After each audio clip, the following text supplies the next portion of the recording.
Hi നമസ്കാരം. എൻ്റെ പേര് റയാൻ എന്നാണ്. എഡ്ക്ലിക്ക് BCRMലേക്ക് എല്ലാവർക്കും സ്വാഗതം. ഒരു ബിസിനസ് റൺ ചെയ്യുമ്പോൾ എൻക്വയറി വന്ന കസ്റ്റമറിനെ ഫോളോ അപ്പ് ചെയ്യുന്നത്, സെയിൽസ് ട്രാക്ക് ചെയ്യുന്നത്, പെൻഡിങ് പേയ്മെന്റ് ഓർമ്മിക്കുന്നത്, സ്റ്റാഫ് ആക്ടിവിറ്റി നോക്കുന്നത്, സർവീസ് റിമൈൻഡർ മാനേജ് ചെയ്യുന്നത്, ഇതെല്ലാം പലപ്പോഴും നമ്മൾ വാട്സപ്പിലോ അല്ലെങ്കിൽ എക്സലിലോ ഫോൺ കോൾസിലോ എന്നിവയിലൊക്കെ വേർതിരിച്ചാണ് ചെയ്യുന്നത്. ഇതൊക്കെ ഒരു സിംഗിൾ സിസ്റ്റത്തിലേക്ക് കൊണ്ടുവന്ന് വളരെ സിമ്പിളായി മാനേജ് ചെയ്യാൻ സഹായിക്കുന്നതാണ് എഡ്ക്ലിക്കിന്റെ BizCRM. ഒരു പുതിയ എൻക്വയറി വന്ന നിമിഷം മുതൽ customer follow up, sale, payment, balance payment, service reminder വരെ എങ്ങനെ സിസ്റ്റമാറ്റിക്കായി മാനേജ് ചെയ്യാം എന്ന് ഈ വീഡിയോയിൽ ഞാൻ സ്റ്റെപ്പ് ബൈ സ്റ്റെപ്പ് ആയിട്ട് കാണിച്ചു തരാം. ഇതൊരു ഡെമോ വീഡിയോ ആണ്. ഇതിൽ നമ്മുടെ പ്ലാറ്റ്ഫോമിന്റെ ഇന്റർഫേസ് എങ്ങനെയായിരിക്കും എന്നുള്ളത് നേരിട്ട് തന്നെ നിങ്ങൾക്ക് കാണാൻ പറ്റും. പിന്നെ നിങ്ങളുടെ റിക്വയർമെന്റ്സിനനുസരിച്ച് നമ്മൾ ഇംപ്ലിമെന്റ് ചെയ്യുന്നതായിരിക്കും. അപ്പൊ നോക്കാം. സോ ഫസ്റ്റ് ഓഫ് ഓൾ ഇങ്ങനെ ഒരു ഇന്റർഫേസ് ആയിരിക്കും നിങ്ങൾക്ക് കാണാൻ പറ്റുന്നുണ്ടാവുക. അതായത് നമ്മുടെ CRMലേക്ക് ലോഗിൻ ചെയ്യാനുള്ള ഒരു ഇന്റർഫേസ് ആണിത്. നിങ്ങളുടെ മെയിൽ ID അതുപോലെ തന്നെ പാസ്വേഡ് വെച്ചിട്ട് ലോഗിൻ ചെയ്യാം. ഓരോ ഇപ്പൊ നിങ്ങളുടെ ഷോപ്പ് ആണെന്നുണ്ടെങ്കിൽ നിങ്ങൾക്ക് അവിടെ സ്റ്റാഫിന് ഓരോ മെയിൽ ID പാസ്വേഡ് ഒക്കെ അസൈൻ ചെയ്തിട്ടുണ്ടാവും. അതുപോലെ തന്നെ നിങ്ങളുടെ മെയിൻ മാനേജർ, അതായത് നിങ്ങൾ ആരോ മാനേജ് ചെയ്യുന്നത്, ഈ ഒരു CRM ആരാണോ മാനേജ് ചെയ്യുന്നത്, പുതിയ പുതിയ കാര്യങ്ങളൊക്കെ ആഡ് ചെയ്യുന്ന കാര്യങ്ങളൊക്കെ മാനേജ് ചെയ്യുന്ന ആരാണോ അവർക്ക് ഒരു മെയിൽ ID പാസ്വേഡ് ഉണ്ടാവും. അവർക്ക് ഒരുപാട് പെർമിഷൻസും കാര്യങ്ങളൊക്കെ ഉണ്ടാവും. നേരെ സ്റ്റാഫിന് നമുക്ക് ചെറിയ ചെറിയ പെർമിഷൻസ് ഉണ്ടാവുള്ളൂ. അപ്പൊ ഇവിടെ നിങ്ങൾ ചെയ്യേണ്ടത് നിങ്ങളുടെ മെയിൽ ID അതുപോലെ തന്നെ പാസ്വേഡ് വെച്ചിട്ട് നിങ്ങൾ ലോഗിൻ ചെയ്യാന്നുള്ളതാണ്. ഓക്കെ, ഇവിടെ ഞാൻ എൻ്റെ മെയിൽ ID അടിച്ച് കയറുകയാണ്.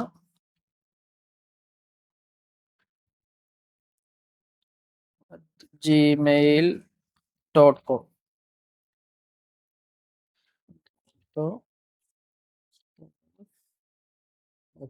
4613. ഓക്കെ, ഞാൻ അങ്ങനെ നമ്മുടെ ഈ ഇമെയിൽ ID-യും അതുപോലെ തന്നെ പാസ്വേഡും കൊടുത്തു. ഇതിലേക്ക് ലോഗിൻ ചെയ്തിട്ടുണ്ട്. ഓക്കെ, ഇങ്ങനെയായിരിക്കും നമ്മുടെ ഇന്റർഫേസിന്റെ ഡാഷ്ബോർഡ്. അതായത് നിങ്ങളുടെ കമ്പനിക്ക് നമ്മൾ CRM ആ CRMന്റെ ഫസ്റ്റ് ഇന്റർഫേസ് അല്ലെങ്കിൽ ഫസ്റ്റ് ഡാഷ്ബോർഡ് എന്ന് പറയുന്നത് ഇങ്ങനെയായിരിക്കും കാണാൻ പറ്റുന്നുണ്ടാവാം. ഓക്കെ, ഈ ഒരു ഭാഗത്ത് നോക്കുക, നിങ്ങളുടെ ലോഗോ ഇവിടെ ഉണ്ടാവും, നിങ്ങളുടെ ലോഗോ ഉണ്ടാവും. അതുപോലെ തന്നെ അവിടെ നിങ്ങളുടെ കമ്പനിയുടെ പേര്, സ്ഥലം എവിടെയാണ് എന്നൊരു കാര്യങ്ങളൊക്കെ ഇവിടെ ആയിരിക്കും ഉണ്ടാവുന്നത്.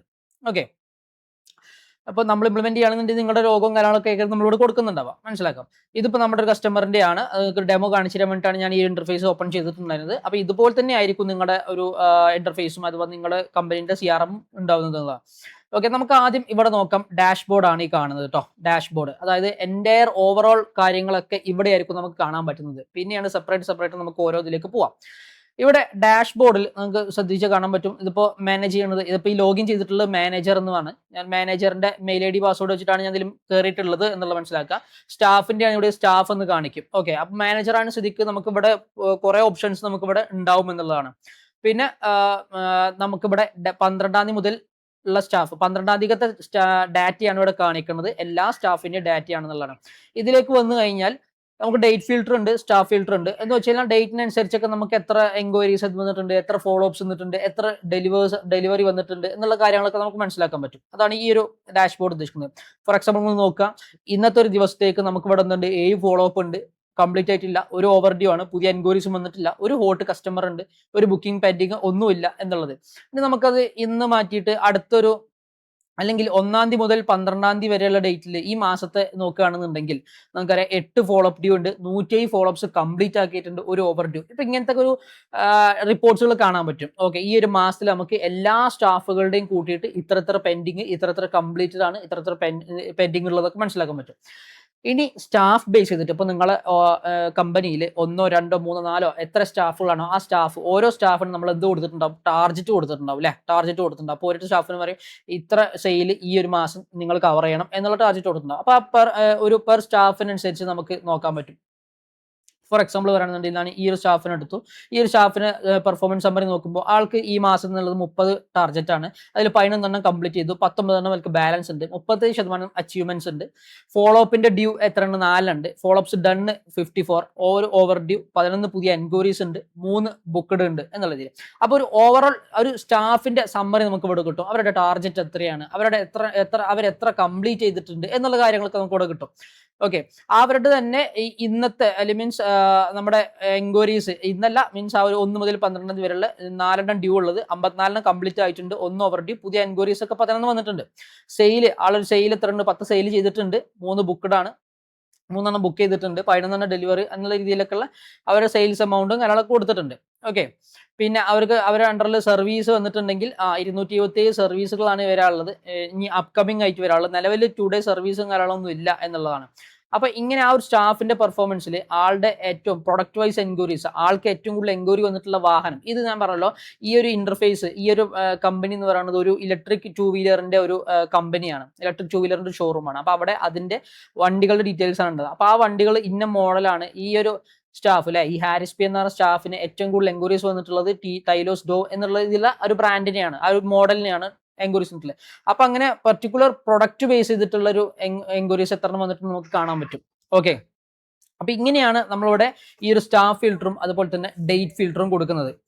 മനസ്സിലായല്ലോ? അപ്പൊ ഈ 1-ാം തീയതി മുതൽ 12-ാം തീയതി വരെയുള്ള ഒരു ഡേറ്റ് ആണ് ഇവിടെ കൊടുത്തിട്ടുള്ളത്. ഇനി നമുക്ക് ഇപ്പോഴത്തെ ഡാഷ്ബോർഡ് ആണല്ലോ നമ്മൾ നിൽക്കുന്ന ഡാഷ്ബോർഡിൽ. ഇവിടെ നമുക്ക് ന്യൂ സെയിൽ, ഇപ്പൊ മാനേജർ ആയതുകൊണ്ടാണ് നമുക്ക് ഇവിടെ ന്യൂ സെയിലും ന്യൂ കസ്റ്റമറൊക്കെ ആഡ് ചെയ്യാൻ പറ്റുന്നത്. അപ്പൊ ന്യൂ സെയിൽ, ഇനി മാനേജർ അല്ലെങ്കിലും പറ്റും, നമുക്ക് ഇവിടെ പെർമിഷൻ കൊടുത്താൽ മതി. മാനേജർ ബാക്കിയുള്ള സ്റ്റാഫിന് പെർമിഷൻ കൊടുത്താൽ മതി. ഇപ്പൊ പുതിയ സെയിൽ വരികയാണെന്നുണ്ടെങ്കിൽ ആ ന്യൂ സെയിൽ നമുക്ക് ഇവിടെ ആഡ് ചെയ്യാം. പുതിയ സെയിൽ, ആ കസ്റ്റമറുടെ പേര് എന്താണ്, കസ്റ്റമറെ ഇപ്പൊ നിലവിൽ നമുക്ക് ഉള്ള കസ്റ്റമറിൽ ആരെങ്കിലും ആണോ എന്നുണ്ടെങ്കിൽ ഇവിടെ സെലക്ട് ചെയ്യാം. അല്ലെങ്കിൽ പുതിയതാണെന്നുണ്ടെങ്കിൽ പുതിയതായിട്ട് സെലക്ട് ചെയ്യാം. പിന്നെ ഏത് വെഹിക്കിൾ ആണ്, മീൻസ് ഞാൻ പറഞ്ഞല്ലോ ഒരു വെഹിക്കിൾ കമ്പനിയാണ്. അപ്പൊ അവിടെ ഏത് മോഡൽ വണ്ടിയാണ് വിറ്റിട്ടുള്ളത് എന്ന രീതിയിലുള്ള പേയ്മെന്റ് മോഡ് ഏതൊക്കെയാണ്, ഡെലിവറി ഡേറ്റ് ഉണ്ട്, colour, variant, payment mode, UPI, cash, ഫിനാൻസ് ആണെന്നുണ്ടെങ്കിൽ നമുക്കറിയാം EMI കാര്യങ്ങളൊക്കെ. അതാണെങ്കിൽ അത് ഇതിൽ രജിസ്ട്രേഷൻ നമ്പർ, ചേസസ് നമ്പർ. ഇപ്പൊ നമ്മൾ ഫോർ എക്സാമ്പിൾ പറയുകയാണെങ്കിൽ നിങ്ങൾക്ക് ഒരു CCTVയുടെ കമ്പനിയാണെന്ന് കൂട്ടുകൾ, CCTVയുടെ ഒരു ഷോപ്പാണ്. ആ ഷോപ്പിൽ നിങ്ങൾക്ക് CCTVയുടെ രജിസ്ട്രേഷൻ നമ്പർ, ചേസസ് നമ്പർ വണ്ടി ആയതുകൊണ്ടാണ് നമ്മൾ നിങ്ങളുടെ CCTV ഷോപ്പ് ആകുമ്പോൾ നമ്മൾ അതിനനുസരിച്ച് എന്ത് ചെയ്യും, നിങ്ങൾക്ക് പ്രൊഡക്റ്റ് നമ്പർ, മോഡലും അതുപോലെ തന്നെ സീരിയൽ നമ്പറൊക്കെ ആയിരിക്കും നമുക്ക് കൊടുക്കുന്നുണ്ടാവുക. അത് ഡിപ്പെൻഡ്സ് ഓൺ കമ്പനിയാണ്. ഓക്കെ, ഏത് പർട്ടിക്കുലർ കാറ്റഗറി പെട്ട കമ്പനിയാണോ അതിനനുസരിച്ചിട്ടാണ് നമ്മൾ ഇവിടെ ചെയ്യുന്നത്. പിന്നെ അതിനനുസരിച്ചുള്ള ബാക്കിയുള്ള കാര്യങ്ങൾ, ഫിനാൻസ് ആണെങ്കിൽ എങ്ങനെ, ഓൺ റോഡ് പ്രൈസിൽ എത്ര കിട്ടി, ഫൈനൽ സെയിൽ എമൗണ്ട് എത്രയാണ്, ഫിനാൻസ് കമ്പനി ഏതാണ്, ബജാജ് ആണെങ്കിൽ ബജാജ്, അല്ലെങ്കിൽ വേറെ ആരെങ്കിലും ആണെങ്കിൽ അങ്ങനെ. അതൊക്കെ നിങ്ങൾ ഡീറ്റെയിൽസ് തന്നു കഴിഞ്ഞാൽ നമ്മൾ ആ രീതിയിലൊക്കെയുള്ള കാര്യങ്ങൾ ബിൽഡ് ചെയ്ത് ഇംപ്ലിമെന്റ് ചെയ്ത് തരുന്നതാണ്. അപ്പൊ ഇങ്ങനെയാണ് നമുക്കൊരു സെയിൽ റെക്കോർഡ് ആഡ് ചെയ്യുന്നത്. ഇനി പുതിയ കസ്റ്റമർ ആഡ് ചെയ്യണമെന്നുണ്ടെങ്കിലോ, നമുക്ക് പുതിയൊരു കസ്റ്റമർ ആഡ് ചെയ്യണം. അപ്പോൾ ഇതാക്കണം കസ്റ്റമറുടെ എൻട്രി, പുതിയ കസ്റ്റമർ നെയിം കൊടുക്കുക, ഫോൺ നമ്പർ കൊടുക്കുക, വാട്സപ്പ് നമ്പർ, ലൊക്കേഷൻ, അയാൾ എങ്ങനെയാണ് നമ്മളെ കസ്റ്റമർ ഒന്ന് ആയതെന്നുള്ളത്. പിന്നെ വാക്കിൻ, അതായത് കസ്റ്റമർ ടൈപ്പ് എന്ന് പറഞ്ഞാൽ വണ്ടി വാങ്ങാൻ വന്നതാണോ, സർവീസിന് വന്നതാണോ, ഫിനാൻസ് കസ്റ്റമർ, അങ്ങനെ രീതിയിലുള്ള വാക്കിനാണോ, അത് ആൾ എങ്ങനെയാണ് ഒരു എൻക്വയറി വന്നത്. അപ്പോൾ വാക്കിനാണെങ്കിൽ അങ്ങനെ, അല്ലെങ്കിൽ ഫേസ്ബുക്ക്, ഇൻസ്റ്റാഗ്രാം, വാട്സപ്പ് ഒക്കെ ആണെങ്കിൽ സോഷ്യൽ മീഡിയയിലാണെങ്കിൽ അങ്ങനെ. പിന്നെ ആൾ ഇൻട്രസ്റ്റ് ആയിട്ടുള്ള വെഹിക്കിൾ ഏതാണ്, റിക്വയർമെന്റ് എന്താണ്, സ്റ്റാഫ് അസൈൻമെന്റ്, ഏത് സ്റ്റാഫിനാണ് ഇയാളെ അസൈൻ ചെയ്തിട്ടുള്ളത് എന്നുള്ള കാര്യങ്ങൾ വരെ നമുക്ക് ഇതിൽ അസൈൻ ചെയ്ത് കൊടുക്കാൻ പറ്റും. ഓക്കെ, അപ്പോൾ ഇങ്ങനെയാണ് നമുക്കൊരു കസ്റ്റമർ ആഡ് ചെയ്യുന്നത്. അതാ കസ്റ്റമർ എന്ന ടാബിലാണ്. അപ്പോൾ ഇത് ഡാഷ്ബോർഡ് ആണ്. ഞാൻ ഡാഷ്ബോർഡിലെ കാര്യം മനസ്സിലായല്ലോ. ഇന്നത്തെ ഒരു ഫോളോ അപ്സിന്റെ കാര്യങ്ങളൊക്കെ നമുക്ക് ഇതിൽ അറിയാൻ പറ്റും. അത് ഓരോ പർട്ടിക്കുലർ സ്റ്റാഫിന്റെ ആണ് നോക്കണമെന്നുണ്ടെങ്കിൽ ആ ഒരു പർട്ടിക്കുലർ സ്റ്റാഫിന്റെ ഇന്നത്തെ നിലവിൽ ഒന്നും ഇല്ല, പെർഫോമൻസ് കാര്യങ്ങൾ. അപ്പൊ അങ്ങനെ ഒരു പർട്ടിക്കുലർ സ്റ്റാഫിനെ ബേസ് ചെയ്തിട്ട് നമുക്ക് നോക്കാൻ പറ്റും. ഓക്കെ, അപ്പൊ ഇതാണ് ഡാഷ്ബോർഡ് എന്നുള്ള ടാബ്. ഇവിടെ എല്ലാ കാര്യങ്ങളും നോക്കി. ഓക്കെ, ഓവറോൾ ഇപ്പൊ നമ്മൾ ഇന്നത്തെ സ്റ്റാഫ് പെർഫോമൻസ് കാര്യങ്ങളൊക്കെ നോക്കുകയാണെന്നുണ്ടെങ്കിൽ ഓവറോൾ സ്റ്റാഫ് പെർഫോമൻസ് ഒക്കെ നമുക്ക് അറിയാൻ പറ്റും. ഇനി നമുക്ക് കസ്റ്റമേഴ്സ് നോക്കാം. നമ്മളിപ്പോൾ നോക്കി കസ്റ്റമേഴ്സ്, പുതുതായിട്ട് കസ്റ്റമേഴ്സ് ആഡ് ചെയ്യണമെങ്കിൽ ഇവിടെ ന്യൂ കസ്റ്റമർ കൊടുക്കാം. ഓക്കെ, നിലവിലുള്ള കസ്റ്റമേഴ്സ് ആരൊക്കെയാണെന്നുള്ളത് ഡീറ്റെയിൽസ് ഇവിടെ കിട്ടും. അപ്പോൾ ഉള്ള കസ്റ്റമേഴ്സിന് നമുക്ക് ഫോർ എക്സാമ്പിൾ അവരെ ഒന്ന് കോൾ ചെയ്യണം, അല്ലെങ്കിൽ അവരൊന്ന് വാട്സപ്പിൽ മെസ്സേജ് അയക്കണം എന്നുണ്ടെന്നുണ്ടെങ്കിൽ നമുക്കതാ ഇവിടെ ഒരു ബട്ടൺ ഉണ്ട്. ഇത് കോൾ ചെയ്യാനുള്ളതാണ്. ഇതിപ്പോൾ നമ്മൾ സിസ്റ്റത്തിലാണ് യൂസ് ചെയ്യുന്നത്, അതുകൊണ്ട് ഡയറക്റ്റ് അല്ല. ഫോണിൽ നമുക്ക്, ഞാൻ പറയല്ലോ, നമുക്ക് മൊബൈൽ ആപ്ലിക്കേഷൻ ഒക്കെ ആയിട്ട് രൂപത്തിൽ ഫോണിൽ നമുക്ക് ഉണ്ടാവും. അപ്പോൾ ഫോണിലൂടെ നമുക്ക് ഈ കാര്യങ്ങളൊക്കെ നോക്കാം. അതിൽ ക്ലിക്ക് ചെയ്ത് കഴിഞ്ഞാൽ നേരെ തന്നെ നമുക്ക് ഫോൺ കോളും ചെയ്യാൻ പറ്റും. ഇനി വാട്സപ്പ് ആണെന്നുണ്ടെങ്കിൽ വാട്സപ്പിൽ ക്ലിക്ക് ചെയ്യുക. അവിടെ നമുക്ക് ഓട്ടോമാറ്റിക് ആയിട്ട് ഒരു മെസ്സേജും കൂടി നമുക്ക് ഇവിടുന്ന് പോകും കേട്ടോ. അപ്പൊ നമ്മൾ വാട്സപ്പ് ക്ലിക്ക് ചെയ്യുന്നതോട് കൂടി എന്ത് പർപ്പസിനാണ് എന്നുള്ള രീതിയിൽ ഇതാണ് താങ്കളുടെ പുതിയ വാഹനം സ്വീകരിച്ച് ഞങ്ങൾ ഏറെ സന്തോഷമുണ്ട്, ഡെലിവറി ഡേറ്റ് എന്ന രീതിയിലുള്ളത്. ഓക്കെ, അപ്പൊ ഇങ്ങനെ ഒരു ഓട്ടോമാറ്റിക് വാട്സപ്പ് മെസ്സേജും ഇതിലൂടെ നമുക്ക് അസൈൻ ചെയ്ത് കൊടുക്കാൻ പറ്റും. ഓക്കെ, അപ്പോൾ ഓരോ പർട്ടിക്കുലർ സ്റ്റാഫിനെ ബേസ് ചെയ്തിട്ട്, സ്റ്റാഫ് അല്ല, നമ്മുടെ കസ്റ്റമറിനെ ബേസ് ചെയ്തിട്ട് നമുക്ക് കാര്യങ്ങളൊക്കെ കമ്മ്യൂണിക്കേറ്റ് ചെയ്യാൻ പറ്റും. ഇപ്പൊ ഇവരുടെ ഫുൾ ഡീറ്റെയിൽസ് അറിയണം എന്നുണ്ടെന്നുണ്ടെങ്കിൽ ഇവിടെ ക്ലിക്ക് ചെയ്ത് കഴിഞ്ഞാൽ, ഈ ആരോ ക്ലിക്ക് ചെയ്ത് കഴിഞ്ഞാൽ നമുക്ക് എന്താ പറ്റും, അവരുടെ എന്താണ് കോൺടാക്ട് നമ്പർ, പ്ലേസ് എന്താണ്, ഏത് സ്റ്റാഫിനാണ് അസൈൻ ചെയ്തിട്ടുണ്ടായിരുന്നത്, നമ്മളെ സ്ഥാപനത്തിൽ ഏത് സ്റ്റാഫിനാണ് അസൈൻ ചെയ്തിട്ടുണ്ടായിരുന്നത്, അവരെങ്ങനെ എൻക്വയറി വന്നിട്ടുണ്ടായിരുന്നു, അവർ റിക്വയർമെന്റ്സ് എന്താണ്, അവർ വാഹനം വാങ്ങിയിട്ടുണ്ടോ ഇല്ലയോ എന്നുള്ളത്, അവരുടെ സെയിൽ ഡീറ്റെയിൽസ്, അവരുടെ സർവീസ് ഷെഡ്യൂൾ ഇമ്പോർട്ടൻ്റ് ആണ്. ഇപ്പോൾ നിങ്ങൾക്ക് നിങ്ങളുടെ സർവീസും കാര്യങ്ങളൊക്കെ ഉണ്ട്, സർവീസ് സെന്ററും കാര്യങ്ങളൊക്കെ ഉണ്ടെന്നുണ്ടെങ്കിൽ ആ ബേസ് ചെയ്തിട്ട് നമുക്ക് സർവീസും കാര്യങ്ങളൊക്കെ ആഡ് ചെയ്യാം കേട്ടോ. ഇവിടെ ഈ ഒരു ഇലക്ട്രിക് ഷോറൂം, അവിടെ ഷോറൂം മാത്രമല്ല ഒരു സർവീസ് സെന്ററും വരുന്നതോട് കൂടി ഒരാൾ വണ്ടി എടുത്തു കഴിഞ്ഞാൽ ആ വണ്ടിയുടെ അടുത്ത സർവീസ് എന്നായിരിക്കും കണ്ടോ, 9/12/2026, ഈ കൊല്ലം ഡിസംബറിലാണ്. അങ്ങനെ അസൈൻ ചെയ്ത് വെച്ചിട്ടുണ്ട്. First service, second service, third service എന്ന രീതിയിലുള്ള. ഓക്കെ, അപ്പൊ നമുക്ക് അതും കൂടി അസൈൻ ചെയ്യാൻ പറ്റും. അപ്പൊ നിങ്ങൾക്ക് ഒരു ലൈഫ് ടൈം ആയിട്ടുള്ള അവരുടെ ഒരു ഒരാൾ വണ്ടി എടുത്തു കഴിഞ്ഞാൽ അവരുടെ ഫ്യൂച്ചറിൽ എന്തൊക്കെ അവിടെ സർവീസുകൾ ഉണ്ടോ എന്നുള്ള കാര്യങ്ങളൊക്കെ അതിൽ അസൈൻ ചെയ്ത് കറക്റ്റ് ആയിട്ട് ഉണ്ടാവും എന്നുള്ള റെക്കോർഡ്സിൽ ഉണ്ടാവും എന്നുള്ളതാണ്. അപ്പോൾ ഓരോ പെർട്ടിക്കുലർ എന്താ പറയാ നമ്മുടെ സ്റ്റാഫ് അല്ല കസ്റ്റമേഴ്സിനെ എടുത്തിട്ട് നമുക്ക് ഡീറ്റെയിൽസ് കാര്യങ്ങളൊക്കെ ഇങ്ങനെ നോക്കാം എന്നുള്ളതാണ് ഉദ്ദേശിക്കുന്നത് കേട്ടോ. അപ്പൊ ഇതാണ് കസ്റ്റമേഴ്സ്. ഇന്നത്തെ ഫോളോ അപ്സിൽ ഏതെങ്കിലും കസ്റ്റമേഴ്സ് ഉണ്ടോ, ഇപ്പോൾ ഡെലിവർ ആവാത്തവരുണ്ടാവുമല്ലോ. അപ്പൊ ഇത് ഡെലിവേർഡ് എന്നോട് കാണിക്കുന്നുണ്ട്. അതായത് ഒരു വണ്ടി എടുത്ത് വണ്ടി എടുത്ത് ഒരു പർച്ചേസ് ചെയ്തതാണ്. ഇത് കോണ്ടാക്റ്റഡ്, ഇതൊന്നും വണ്ടി നമ്മൾ ഒരു വാഹനം പർച്ചേസ് ചെയ്തിട്ടില്ല. ഓക്കെ, അപ്പൊ അങ്ങനെ ഓവർ ഡ്യൂ ആയിട്ടുള്ള ആരെങ്കിലും ഉണ്ടോ, ഹോട്ട് ആയിട്ടുള്ളവരുണ്ടോ, നാളെ വിളിക്കേണ്ടവരുണ്ടോ, അപ്കമിങ് ആയിട്ടുള്ള അങ്ങനെ ബുക്കിംഗ് പെൻഡിങ്ങിൽ ആരെങ്കിലും ഉണ്ടോ എന്ന രീതിയിലൊക്കെ ഉള്ളത് നോക്കാം. നമുക്ക് ഇവിടെ ഓരോ പർട്ടിക്കുലർ ടാബ് വെച്ചിട്ട് നമുക്ക് അങ്ങനെ നോക്കാം. ഓരോ സ്റ്റാഫിനെ ബേസ് ചെയ്തിട്ട് നോക്കാം. ഇപ്പോൾ RSP എന്ന് പറഞ്ഞ സ്റ്റാഫിനെ ബേസ് ചെയ്തിട്ട് ആൾക്കുള്ള കസ്റ്റമേഴ്സ് ഇങ്ങനെയാണ്, അപ്പോൾ ആൾക്ക് കോൺടാക്ട് ചെയ്തിട്ടുണ്ടോ എന്ന രീതിയിൽ സ്റ്റാറ്റസുകൾ, ഇൻട്രസ്റ്റഡ് ആയിട്ടുള്ള ആളുകളുടെ ലിസ്റ്റ് എടുക്കണം. അങ്ങനെ നമുക്ക് പർട്ടിക്കുലർ ഫിൽട്ടർ ചെയ്യാൻ പറ്റും. ഓക്കെ, ഫിൽറ്ററിംഗ് ഓപ്ഷൻസും അവൈലബിൾ ആണ്. അപ്പൊ ഇതാണ് കസ്റ്റമേഴ്സ് എന്ന് പറഞ്ഞ ഈ ടാബ്. മൂന്നാമത്തെ ടാബാണ് ഫോളോ അപ്സ്. നമുക്കറിയാം നമ്മുടെ ഒരുപാട് എൻക്വയറീസ് വരുന്നുണ്ടാവും. ഞാൻ പറഞ്ഞ പോലെ തന്നെ ആ ഫോളോ അപ്സിന്റെ ഒക്കെ സ്റ്റാറ്റസ് എന്താണ്, ഓവർ ഡ്യൂ ആയിട്ടുള്ളതുണ്ടോ എന്ന രീതിയിലൊക്കെ സ്റ്റാഫിനെ ബേസ് ചെയ്തിട്ട് നമുക്ക് നോക്കാൻ പറ്റും. അതാണ് ഈ ഒരു ഫോളോ അപ്സ് എന്ന് പറയുന്നത്. അപ്പൊ ഈ ഒരു ഫോളോ അപ്സിൽ പുതിയ എൻക്വയറി വന്ന ആളാണ്, നമുക്ക് കോൾ ചെയ്യണമെങ്കിൽ ഒരു കോൾ ചെയ്യാം, വാട്സ്ആപ്പ് മെസ്സേജ് അയക്കണമെങ്കിൽ വാട്സ്ആപ്പ് മെസ്സേജ് അയക്കാം. ഇത് ക്ലിക്ക് ചെയ്യണമെന്നുണ്ടെങ്കിൽ നമുക്ക് ഇവിടെ അവരുടെ ഫുൾ ഡീറ്റെയിൽസും കാര്യങ്ങളും അറിയാൻ പറ്റും എന്നുള്ളതാണ്. ഓക്കെ, അപ്പൊ ഇതാണ് ഓവർ ഡ്യൂ എന്ന് പറയുന്നത്, ഫോളോ അപ്സ് എന്ന് പറയുന്നത്. ഇനി സെയിൽസ് എങ്ങനെയാണ്?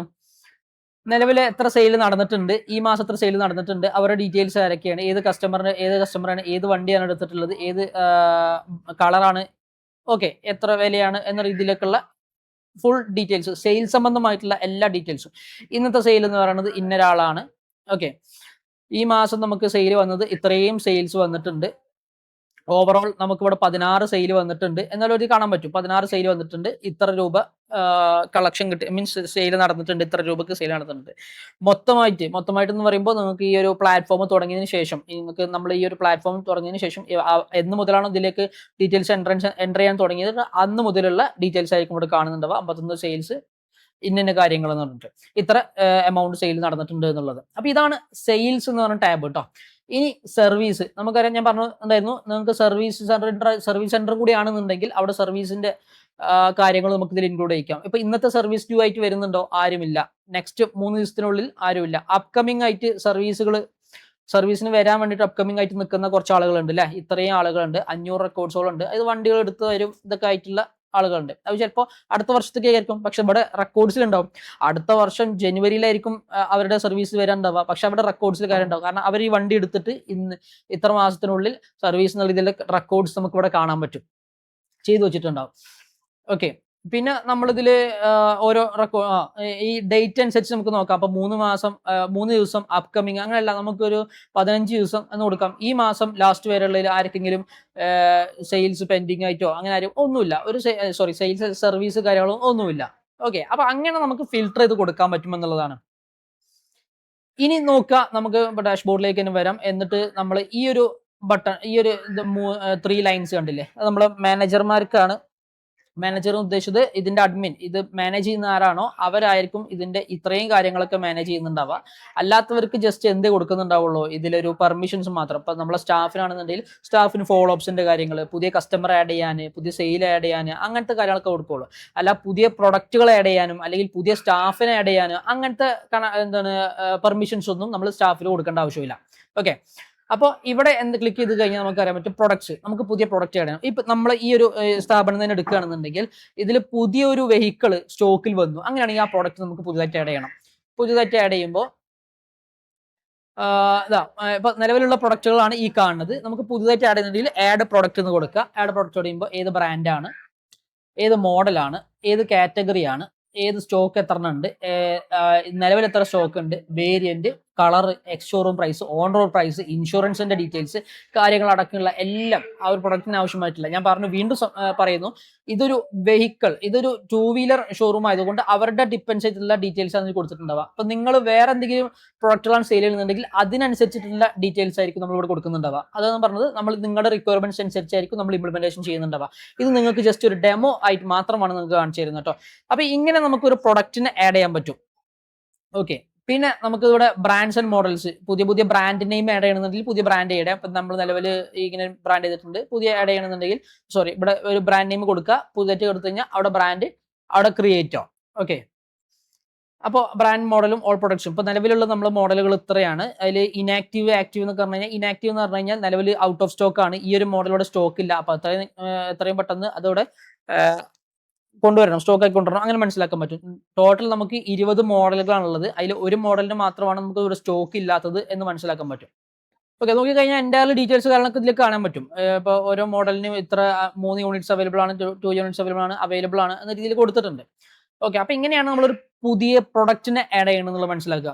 ഇനി പുതിയ സ്റ്റാഫിനെ ആഡ് ചെയ്യണം അല്ലേ, നമ്മുടെ പുതിയ സ്റ്റാഫ് നമ്മുടെ കമ്പനിയിലേക്ക് വന്നിട്ടുണ്ട്. അപ്പോൾ പുതിയ സ്റ്റാഫിനെ ആഡ് ചെയ്യണമെന്നുണ്ടെങ്കിൽ നമുക്ക് ആ ഒരു പുതിയ സ്റ്റാഫ് ആഡ് സ്റ്റാഫ് എന്ന് കൊടുക്കാം. സ്റ്റാഫിന്റെ ഡീറ്റെയിൽസ്, ഈ സ്റ്റാഫ് ID എന്ന് പറയുന്നത് ഇപ്പൊ ഇവിടെ ഈ ഒരു കമ്പനി അങ്ങനെ ഒരു സ്റ്റാഫ് ID ആയിട്ട് ഉണ്ടാക്കി കൊടുത്തിട്ടുണ്ട്. അപ്പൊ നിങ്ങൾക്ക് നിങ്ങളുടെ അങ്ങനെ റിക്വയർമെന്റ് ഇടുന്നുണ്ടെങ്കിൽ നമുക്ക് അങ്ങനെ ഒരു സ്റ്റാഫ് ID ആയിട്ട് കൊടുക്കാം. നിങ്ങളെ കമ്പനി ഒരു കോഡ് ആക്കിയിട്ട് കൊടുക്കാം. പേര്, mobile number, email, sales executive ആണോ, എന്താണ് റോള്, അയാളെ ഡെസിഗ്നേഷൻ എന്നുള്ളത് കൊടുക്കാം. പിന്നെ ലോഗിൻ, എനേബിൾ ലോഗിൻ ഡിസേബിൾ. ഈ എനേബിൾ ലോഗിൻ എന്ന് കൊടുത്തു കഴിഞ്ഞാൽ ഞാൻ പറഞ്ഞു ആദ്യം തന്നെ നമ്മൾ ഫസ്റ്റ് കാണുന്ന ഇന്റർഫേസ് എന്ന് പറഞ്ഞാൽ ഇമെയിൽ ഐഡിയും പാസ്വേഡും വെച്ചിട്ട് നിങ്ങൾക്ക് ലോഗിൻ ചെയ്യാനുള്ള ഒരു സൈൻ ഇൻ വിൻഡോ ആയിരിക്കും വരുന്നുണ്ടാവുക. അപ്പോൾ അവിടെ സ്റ്റാഫിന് വേണമെങ്കിൽ സ്റ്റാഫിന് ലോഗിൻ ചെയ്യാം, അല്ലെങ്കിൽ നമ്മളെ മാനേജറിന് ലോഗിൻ ചെയ്യാം. അപ്പോൾ സ്റ്റാഫിന് ലോഗിൻ ചെയ്യുമ്പോൾ കുറച്ച് പെർമിഷൻസ് ഉണ്ടാവുള്ളൂ. അപ്പോൾ അങ്ങനെ ഈ ഒരു സ്റ്റാഫിന് അങ്ങനെ ലോഗിൻ ആക്സസ് കൊടുക്കണമെന്നുണ്ടെങ്കിൽ നമ്മളിവിടെ എനേബിൾ ലോഗിൻ എന്ന് കൊടുക്കണം. ഓക്കെ, മനസ്സിലായല്ലോ. അപ്പോൾ പിന്നെ അവർക്ക് അവരുടെ രീതിയിൽ നോക്കിയിട്ട് കാര്യങ്ങളൊക്കെ ചെയ്യാം, നമ്മൾ മോണിറ്റർ ചെയ്താൽ മതി. അപ്പോൾ ഇത്രയും സ്റ്റാഫുകൾ ഇവിടെ ഉണ്ട്, ആ സ്റ്റാഫുകളിലൊക്കെ ലോഗിൻ എനേബിൾഡ് ആണ്. അതായത് അവരുടെ മെയിൽ ID അവർക്ക് ഒരു പാസ്വേഡ് ഉണ്ടാവും, ആ പാസ്വേഡും വെച്ചിട്ട് അവർക്ക് കയറാൻ പറ്റും. നമ്മളിപ്പോൾ ഈ ഇമോട്ടോ സ്റ്റാഫ് മാനേജർ ആണ്, അതുകൊണ്ടാണ് നമുക്ക് ഇത്രയും ഡീറ്റെയിൽസുകൾ കാണാൻ പറ്റുന്നത്. സ്റ്റാഫിന് ഇത്ര ഡീറ്റെയിൽസുകളൊന്നും കാണാൻ പറ്റുന്നുണ്ടാവില്ല. ഓക്കെ, പെർമിഷൻസ് കൊടുക്കുന്നതനുസരിച്ചായിരിക്കും. ഓക്കെ, അപ്പോൾ ഇതാണ് നമ്മളൊരു ആഡ് സ്റ്റാഫിന് ഉണ്ടാക്കുന്ന ഒരു വിൻഡോ എന്ന് പറയുന്നത്. നിലവിൽ 9 സ്റ്റാഫ് ഉണ്ട്, കാര്യങ്ങളൊക്കെ ഉണ്ട്. ഇനി സെയിൽസ്, നമ്മളിവിടെ സെയിൽസ് നമ്മൾ പറഞ്ഞിട്ടുണ്ടായിരുന്നു, ആ ടാബ് തന്നെയാണ് ഇവിടെ വരുന്നത്. നമ്മൾ എത്ര സെയിൽസ് നടന്നിട്ടുണ്ട്, കാര്യങ്ങളൊക്കെ. പുതിയ സെയിൽ ഉണ്ടാക്കണം, പുതിയ സെയിൽ ക്രിയേറ്റ് ചെയ്യണമെങ്കിൽ ഇവിടെ ഡാഷ്ബോർഡിൽ കയറി കഴിഞ്ഞാൽ ന്യൂ സെയിൽ കാണാൻ പറ്റും കേട്ടോ. പിന്നെ സർവീസ് ഡ്യൂ, നിലവിൽ സർവീസ് ഡ്യൂ ഞാൻ ഇവിടെ പറഞ്ഞിട്ടുണ്ടായിരുന്നു, ഈ ടാബിൽ തന്നെ സർവീസ് നിലവിൽ എന്തെങ്കിലും വരുന്നുണ്ടോ ഇല്ലയോ എന്നുള്ളതൊക്കെ. പിന്നെ റിപ്പോർട്ട്സ്, ഓവറോൾ നമുക്ക് റിപ്പോർട്ട്സ് കിട്ടണമെന്നുണ്ടെങ്കിൽ ആ റിപ്പോർട്ട്സിൽ ക്ലിക്ക് ചെയ്താൽ മതി. നിലവിൽ നമുക്ക് ഓവറോൾ 133 എൻക്വയറീസ് വന്നിട്ടുണ്ട്, 32 total enquiry, 32 new enquiry, 8 contact തന്നിട്ടുള്ള ഓവറോൾ ഡീറ്റെയിൽസ് റിപ്പോർട്ടുകളായിട്ട് നമുക്ക് ഇവിടെ കിട്ടും. ഓരോ സ്റ്റാഫിനെ ബേസ് ചെയ്തിട്ട് അവരുടെ ടാർഗറ്റ് ആയിരുന്നു എത്രയായിരുന്നു, അവരുടെ ഡെലിവറി എത്ര ഡെലിവറി ചെയ്തിട്ടുണ്ട്, എത്ര ബുക്ക് ചെയ്തിട്ടുണ്ട്, അവരുടെ അച്ചീവ്മെന്റ് എത്രയാണ് എന്നുള്ള രീതിയിൽ ഓരോ പ്രൊഡക്റ്റ് വൈസ് എൻക്വയറീസ്, ഇന്ന പ്രൊഡക്റ്റിനാണ് ഇത്ര എൻക്വയറീസ്. ഇപ്പോൾ കണ്ടോ, ഈ ടൈലോസ് ഫോണിക്സ് എന്ന് പറഞ്ഞ മോഡലിനാണ് 37 എൻക്വയറീസ് വന്നിട്ടുള്ളത്. അപ്പോൾ നമുക്ക് മനസ്സിലാക്കാൻ പറ്റും ആ ഒരു പ്രൊഡക്റ്റിന് നമുക്ക് ഏറ്റവും കൂടുതൽ എൻക്വയറി വന്നിട്ടുള്ളത്. അപ്പോൾ അതൊക്കെ റിപ്പോർട്ടിൽ നിന്ന് കിട്ടും. ഇനി എൻക്വയറി വന്നത് തന്നെ എങ്ങനെയായിരുന്നു, സോഷ്യൽ മീഡിയയിലൂടെയാണോ എൻക്വയറി വന്നത്, അല്ലെങ്കിൽ ഡയറക്റ്റ് വന്നതാണോ, അല്ലെങ്കിൽ ഫോൺ കോളിലൂടെയാണോ എന്നുള്ളത് നമുക്ക് ഇവിടെ മനസ്സിലാക്കാൻ പറ്റും. ഓക്കെ, അപ്പൊ അങ്ങനെ ഓവറോൾ റിപ്പോർട്ടാണ് നമുക്ക് ഇവിടെ കാണാൻ പറ്റുന്നത്, ഓവറോൾ റിപ്പോർട്ട്സ്. ഓക്കെ, മനസ്സിലായിട്ട് നോക്കുന്നു. പിന്നെ നമുക്ക് ഇവിടെ ചേഞ്ച് പാസ്വേഡ്, നമ്മുടെ ഇപ്പൊ mail ID, login ID, password ഉണ്ടല്ലോ, ആ പാസ്വേഡ് മാറ്റണമെങ്കിൽ പാസ്വേഡ് മാറ്റാം. പിന്നെ സൈൻ ഔട്ട്. ഓക്കെ, നമുക്ക് ലോഗ് ഔട്ട് ചെയ്യാം എന്നുള്ള കാര്യം. ഇങ്ങനെയാണ് നമ്മുടെ ഈ ഒരു എഡിക്ലിക് ബിസ് CRMന്റെ ഏകദേശം ഒരു ഇന്റർഫേസ് എന്ന് പറയുന്നത്, ഒരു പ്ലാറ്റ്ഫോമിന്റെ ഇന്റർഫേസ് എന്ന് പറയുന്നത്, CRMന്റെ ഇന്റർഫേസ് എന്ന് പറയുന്നത്. ഓക്കെ, ഏകദേശം നിങ്ങൾക്ക് ഒരു ഐഡിയ കിട്ടിയിട്ടുണ്ടാവും കരുതുന്നു. ഇനി എനിക്ക് പറയാനുള്ളത് വെച്ചാൽ നിങ്ങളുടെ റിക്വയർമെന്റ്സിനനുസരിച്ചായിരിക്കും നമ്മൾ ഇംപ്ലിമെന്റ് ചെയ്യുന്നുണ്ടാവുക. ഇത് ജസ്റ്റ് ഒരു ഡെമോ മാത്രമാണ്. നിങ്ങൾക്ക് നിങ്ങളുടെ ഷോപ്പ് എന്താണോ ആ ഷോപ്പിനെ കറസ്പോണ്ടിങ് ആയിട്ട് നമ്മൾ എന്ത് ചെയ്യും, ഓരോ പ്രൊഡക്റ്റിന്റെ കാര്യങ്ങൾ ആഡ് ചെയ്യാം. അതിനെ ബേസ് ചെയ്തിട്ട് ഡീറ്റെയിൽസ് കാര്യങ്ങൾ കൊടുക്കാൻ പറ്റും. ഓക്കെ, അതുപോലെ തന്നെ ഒരു കാര്യം കൂടി ഉണ്ട്. ഇപ്പൊ നമ്മൾ ഈ സ്റ്റാഫ് എടുത്തു കഴിഞ്ഞാൽ, നമ്മൾ സ്റ്റാഫിൽ ക്ലിക്ക് ചെയ്ത് കഴിഞ്ഞാൽ ഈ സ്റ്റാഫിന് ഞാൻ പറഞ്ഞല്ലോ ഓരോ പെർമിഷൻസും ആണ് ഈ പെർമിഷൻസ് ആക്കി കൊടുക്കാന്നുള്ളത്. ഇപ്പൊ നമ്മൾ ഈ ഒരു ഫോർ എക്സാമ്പിൾ ഹാരിസ് P എന്ന സ്റ്റാഫ് എടുക്കുക, ആ സ്റ്റാഫിനെ ക്ലിക്ക് ചെയ്ത് കഴിഞ്ഞാൽ, ഇവിടെ ക്ലിക്ക് ചെയ്ത് കഴിഞ്ഞാൽ നമുക്ക് ആ സ്റ്റാഫിനെ എഡിറ്റ് ചെയ്യാൻ പറ്റും. ആ സ്റ്റാഫിനെ എഡിറ്റ് ചെയ്യാൻ പറ്റുന്ന ഒപ്പം തന്നെ ലോഗിൻ ആക്സസ് പെർമിഷൻ നമുക്ക് ഇവിടെ കൊടുക്കാൻ പറ്റും. ഡാഷ്ബോർഡിന് പെർമിഷൻ കൊടുക്കാം, കസ്റ്റമറിനെ ഡീൽ ചെയ്യുന്ന പെർമിഷൻ കൊടുക്കാം, ഫോളോ അപ്സ്, സെയിൽസ് അങ്ങനെ കൊടുക്കാം. കമ്പനി സെറ്റിംഗ്സ് ഒന്നും വേണ്ട, battery department, finance companies, reports, പ്രൊഡക്റ്റുകൾ, സർവീസ് ആഡ് ചെയ്യണത്, കാര്യങ്ങൾ അങ്ങനത്തെ ഒന്നും വേണ്ട. ഈ ഒരു കസ്റ്റമർ എന്ന് പറയുന്നത് സെയിലിനെ കറസ്പോണ്ടിങ് ആയിട്ടുള്ള ഒരു സെയിലിനെ ഡിപ്പെൻഡ് ചെയ്യുന്ന, അല്ലെങ്കിൽ സെയിലാണ് ആളുടെ ജോലി എന്ന് പറയുന്നത്. അപ്പോൾ അയാൾക്ക് സർവീസിന്റെ കാര്യങ്ങളൊന്നും നോക്കേണ്ട ആവശ്യമില്ല അല്ലെ, സർവീസിന്റെ കാര്യങ്ങളൊന്നും വേണ്ട. അയാൾക്ക് ആ സെയിൽസ്, കസ്റ്റമേഴ്സ് വരുന്ന കസ്റ്റമേഴ്സിനെ, പിന്നെ ഡാഷ്ബോർഡ് നോക്കുക, ഫോളോ അപ്സ് കാര്യങ്ങളൊക്കെ നോക്കുക, അത്രേ ഉള്ളൂ. അപ്പൊ അതിനെ ബേസ് ചെയ്തിട്ട് നമുക്ക് എന്ത് കൊടുക്കാം, ഓരോ പെർമിഷൻസ് എടുക്കാൻ പറ്റും. ആ സ്റ്റാഫിന്റെ പൊസിഷൻ എന്താണോ, ആ സ്റ്റാഫിന്റെ റോൾ എന്താണോ അതിനനുസരിച്ച് നമുക്ക് ഇവിടെ എന്ത് കൊടുക്കാൻ പറ്റും, ഓരോ പെർമിഷൻസ് കൊടുക്കാൻ പറ്റും എന്ന് മനസ്സിലാക്കാം. ഓക്കെ, പിന്നെ നമുക്ക് പാസ്വേഡ് റീസെറ്റ് ചെയ്യാം. നമുക്ക് ഇവിടെ നിന്നിട്ട് മാനേജറിന് പാസ്വേഡ് റീസെറ്റ് ചെയ്യാം. അവർക്കല്ല, നമുക്ക് തന്നെ പാസ്വേഡ്, അവരുടെ പാസ്വേഡ് മറന്നു എന്നുണ്ടെങ്കിൽ നമുക്ക് അവിടെ അവരുടെ പാസ്വേഡ് റീസെറ്റ് ചെയ്യാനുള്ള ഓപ്ഷൻ ഒക്കെ ഉണ്ട്. ഓക്കെ, അപ്പൊ ഇങ്ങനെയാണ് നമ്മൾ, ഞാൻ പറഞ്ഞല്ലോ, ഓവറോൾ നമ്മുടെ ഈ ഒരു ഇന്റർഫേസ് വരുന്നത്, നമ്മളെ എഡ്ക്ലിക്ക് ബിസ് CRMന്റെ ഇന്റർഫേസ് വരുന്നത്. നിങ്ങൾക്ക് ഏകദേശം മനസ്സിലായിട്ടുണ്ടാവും എന്ന് കരുതുന്നു. ഇനി ഞാൻ പറഞ്ഞല്ലോ, നിങ്ങളുടെ ഈ റിക്വയർമെന്റ്സിനനുസരിച്ചായിരിക്കും നമ്മൾ എന്ത് ചെയ്യുന്നുണ്ടാവുക, ഇംപ്ലിമെന്റ് ചെയ്യുന്നുണ്ടാവുക. ഓക്കെ, എനിവേ ഈ ഡീറ്റെയിൽസിനെ കുറിച്ച്, ഈ ഒരു കാര്യത്തെ കുറിച്ച് നമുക്ക് എന്തെങ്കിലും ഡൗട്ട്, നിങ്ങൾക്ക് എന്തെങ്കിലും ഡൗട്ട് ഉണ്ടെങ്കിൽ ഒന്ന് ചോദിക്കാം, താഴെ ചോദിച്ചാൽ മതി. ഓക്കെ, അപ്പൊ താങ്ക് യു.